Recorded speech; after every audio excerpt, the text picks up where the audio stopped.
गोवा को अक्सर समुद्र तटों और पर्यटन के लिए जाना जाता है, लेकिन यही गोवा भारतीय ज्ञान परंपरा और संस्कृत साहित्य की समृद्ध विरासत का भी एक महत्वपूर्ण केंद्र रहा है। इसी विरासत को नई पीढ़ी तक पहुंचाने और दुर्लभ संस्कृत पांडुलिपियों के संरक्षण के उद्देश्य से गोवा के अभिलेखागार एवं पुरातत्व विभाग की ओर से पणजी में हिस्ट्री ऑफ संस्कृत इन गोवा विषय पर एक दिवसीय संगोष्ठी और विशेष संस्कृत पांडुलिपि प्रदर्शनी का आयोजन किया गया। पणजी के मार्किनेज पैलेस स्थित एंटरटेनमेंट सोसाइटी ऑफ गोवा के ऑडिटोरियम में आयोजित इस कार्यक्रम में देश भर के विद्वानों, शोधकर्ताओं और संस्कृत विशेषज्ञों ने भाग लिया। कार्यक्रम में गोवा की दुर्लभ संस्कृत पांडुलिपियों की प्रदर्शनी के साथ ही साथ संस्कृत भाषा के इतिहास, भारतीय ज्ञान परंपरा और सांस्कृतिक विरासत से जुड़े कई महत्वपूर्ण विषयों पर विस्तार से चर्चा भी की गई। इस अवसर पर अभिलेखागार विभाग के नए प्रकाशन का लोकार्पण भी किया गया और संस्कृत एवं भारतीय संस्कृति के क्षेत्र में उल्लेखनीय योगदान के लिए महेश कापड़ी को सम्मानित किया गया। आइए आपको दिखाते हैं इस विशेष आयोजन की एक खास रिपोर्ट। पणजी के मार्किनेज पैलेस स्थित एंटरटेनमेंट सोसाइटी ऑफ गोवा के ऑडिटोरियम में आयोजित इस विशेष कार्यक्रम में गोवा की दुर्लभ संस्कृत पांडुलिपियों की प्रदर्शनी लगाई गई। प्रदर्शनी में महाभारत, वन पर्व, गीत गोविंद टीका, गीता ज्ञानेश्वरी, संवत्तर फल, सहाद्री खंड और शीतलाष्टक स्त्रोत जैसी अनेक ऐतिहासिक पांडुलिपियों को प्रदर्शित किया गया। संगोष्ठी के दौरान विशेषज्ञों ने गोवा में संस्कृत भाषा के इतिहास, दुर्लभ पांडुलिपियों की खोज, उनके वैज्ञानिक संरक्षण और डिजिटलीकरण की आवश्यकता पर विस्तार से अपने विचार रखे। वक्ताओं ने कहा कि ये पांडुलिपियां केवल धार्मिक ग्रंथ नहीं हैं, बल्कि भारत के इतिहास, दर्शन, आयुर्वेद, ज्योतिष, साहित्य और सांस्कृतिक विकास की अमूल्य धरोहर है। कार्यक्रम में बड़ी संख्या में शोधार्थियों, विद्यार्थियों और संस्कृत प्रेमियों ने भी भाग लिया। संस्कृता खातीरच न्हय तर एक क्लासिकल इंडियन लँग्वेज जे आमी म्हणटात संस्कृत भाषा, त्या भाशेचे खुबशे अभिलेख आमच्या डिपार्टमेंट ऑफ आर्कायव्स, जाका आमी पुराभिलेख खातें म्हणटात, सो ह्या खात्यान आमचे लायब्ररीन कुंडयकर फॅमिलीन दिल्ली खुबशीं अभिलेखां आसात, हातान बरयल्लीं हातबरपां आसात, आनी हेच हातबरपांचे जेन्ना फाटलीं 30-40 वर्सां ह्या आर्कायव्सान आसात ती कोणूच ताजो वापर करनाशिल्लो। त्याच टायमाचेर आमकां दिसलें की आमी हाजें डिजिटायजेशन करचें। डिजिटायजेशन करता आसतना स्कॅनिंग केलें, स्कॅनिंग करून जातकर मुखार आमकां कळ्ळें की ताजो मेटा डेटा काडपाक जाय, म्हणून आमी ताजें लिप्यंतर करून थोडे हांचे कॅटलॉग केले आनी कॅटलॉग करतकर कळ्ळें की 18व्या आनी 19व्या शतकांतली ही हातबरपां जरी आसली जाल्यार तांकां इतिहासीक खूब म्हत्व आसा। फक्त इतिहासीक न्हय जाल्यार खुबशे प्रमाणान आयुर्वेद, गणित, अर्थशास्त्र, एस्ट्रॉनॉमी, केमिस्ट्री अशा वेगवेगळ्या शास्त्रां विशयी ती हस्तलिखितां आसात आनी ताचो अभ्यास जावप गरजेचें। गेल्या वर्साच्यान ज्ञान Bharatam mission, government of India, ministry of culture हांचें ज्ञान भारतम मिशन सुरवात आसा आनी हेच ज्ञान भारतम मिशनाचो मेन उद्देश म्हणल्यार अशीं जी हातबरपां भारतभर शिंपिडिल्लीं आसात तांचें संकलन, सर्वेक्षण आनी संवर्धन करप, हे त्रिसूत्रांचेर आमी एक कार्यक्रम सुरवात केलो आनी Goa state mission for manuscript हे गोवा डिपार्टमेंट ऑफ आर्कायव्साच्या अंडर आमी स्थापन केलें। ताजे नंतर आमी जेन्ना सर्वे केलो तेन्ना वेगवेगळ्या भाशेन, वेगवेगळ्या लिपीन, मराठीचे मोडी लिपीन, संस्कृतान, तशेंच आमचे कडेन पोर्तुगीज, गोंय कानडी लिपीन आनी पर्शियन, अरेबीक ह्या सगळ्या लिपींनी वेगवेगळी दस्तऐवजां किंवा पुराभिलेख, अभिलेख हातान बरयल्ली गोंयभर आमकां सापडली।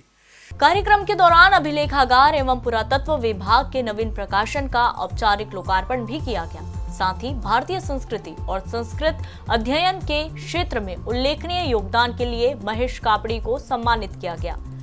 संगोष्ठी में विशेषज्ञों ने आयुर्वेद से जुड़े संस्कृत ग्रंथों के कोंकणी भाषा में अनुवाद, भारतीय ज्ञान परंपरा यानी कि इंडियन नॉलेज सिस्टम के साथ उनके एकीकरण तथा गोवा में उपलब्ध आयुर्वेद संबंधी संस्कृत पांडुलिपियों के संरक्षण और शोध की संभावनाओं पर भी विचार से चर्चा की। वक्ताओं ने कहा कि यदि इन दुर्लभ पांडुलिपियों का संरक्षण, डिजिटलीकरण और अध्ययन निरंतर जारी रहा तो आने वाली पीढ़ियां भारत की प्राचीन ज्ञान परंपरा से सीधे जुड़ सकेंगी। ऐसे आयोजन न केवल हमारी सांस्कृतिक विरासत को संरक्षित करते हैं बल्कि युवा पीढ़ी में संस्कृत और भारतीय ज्ञान परंपरा के प्रति जागरूकता भी बढ़ाते हैं। आजच्या दिवसाचं महत्त्व आणि संस्कृतचं महत्त्व हे लक्षात घेऊन मी संस्कृत आणि कालिदास याबद्दल जर सुरुवातीला काही बोललो तर मला वाटतं ते संयुक्तिक ठरेल। संस्कृती भाषा आपल्या संस्कृतीचा मूलाधार आहे। आपल्या संस्कृतीची विविध अंग आहेत। धर्म, तत्त्वज्ञान म्हणा, नीतिशास्त्र म्हणा, या सगळ्या गोष्टींना जे आधारभूत ग्रंथ आहेत ते संस्कृतमध्ये सगळ्यांना माहीत आहे। त्यामुळे म्हटलं आहे संस्कृती संस्कृताश्रिता। आता ही संस्कृत भाषेची 4 वैशिष्ट्य मी सांगतो तुम्हाला। एक वैशिष्ट्य म्हणजे प्राचीनतम उपलब्ध भाषा ही संस्कृत भाषा आहे। दुसरं वैशिष्ट्य म्हणजे या भाषेमध्ये अपरिमित शब्द भांडार आहे। धातूपासून कुठलाही शब्द बनतो अशी मूलभूत धारणा आहे आणि असंख्य धातू आणि असंख्य प्रत्यय यांच्या संयोगाने असंख्य शब्द बनलेले आहेत। पुन्हा शब्दापासून आणि तद्धित अनेक बनलेले आहेत। जी परंपरा चालवून असंख्यात शब्द संस्कृतमध्ये आहेत। तसंच हे साहित्यदृष्ट्या अत्यंत श्रीमंत अशी भाषा आहे। वैभवशाली साहित्य परंपरा आहे। तर हे साहित्य नुसतं वाचायचं म्हटलं तरी एक जन्म माझ्यासारख्याला पुरणार नाही। तर यांचं अध्ययन करायला किती जन्म लागतील याचा आपणच विचार करा, याची कल्पना येईल। तर या संस्कृत भाषेचं आणखी एक वैशिष्ट्य मी आत्ताच उल्लेख केला आहे पाणिनीचा। तर महर्षी पाणीनं अत्यंत संक्षिप्त स्वरूपात संबंध संस्कृतचं व्याकरण ग्रथित केलेलं आहे। खरं म्हणजे शाकटायन वगैरे अनेक वैयाकरण होऊन गेले, पण पाणिनीनं भारतभर फिरून त्याचं उपयोजन युसेज बघून त्या भाषेचे हे व्याकरण बांधलेलं आहे। आणि मित्र होय, याचा आकार किती हे तुम्हाला कल्पना येऊन सांगतो। भगवद्गीता सगळ्यांना माहिती आहे, ती अर्ध्या गीते इतक्या आकाराची अष्टाध्यायी आहे, सूत्रबद्ध, अल्पाक्षरम असंदिग्धम वगैरे सूत्राचं लक्षण आहे, ते आपण थोडक्यातलं आहे आणि मौखिक परंपरेसाठी हे आवश्यक होतं, त्यामुळे सूत्रबद्ध रचना।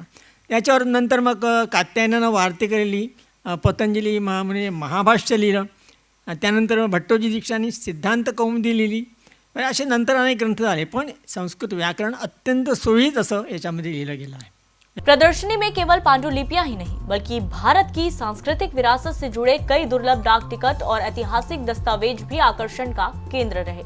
महर्षि वाल्मीकि, वंदे मातरम और संस्कृत साहित्य पर आधारित स्मारक डाक टिकटों के माध्यम से भारतीय साहित्य और संस्कृति की यात्रा को भी दर्शाया गया। इसके साथ ही महान संस्कृत कवि कालिदास के जीवन और उनकी प्रमुख रचनाओं कुमार संभव, रघुवंश, मेघदूत, ऋतुसंहार, अभिज्ञानम, शकुंतलम और मालविकाग्निमित्रम की जानकारी भी प्रदर्शनी में शामिल की गई। कार्यक्रम का उद्देश्य केवल पुरानी पांडुलिपियों का प्रदर्शन करना नहीं था, बल्कि युवाओं को भारतीय ज्ञान परंपरा, संस्कृत साहित्य और सांस्कृतिक विरासत से जोड़ना भी था।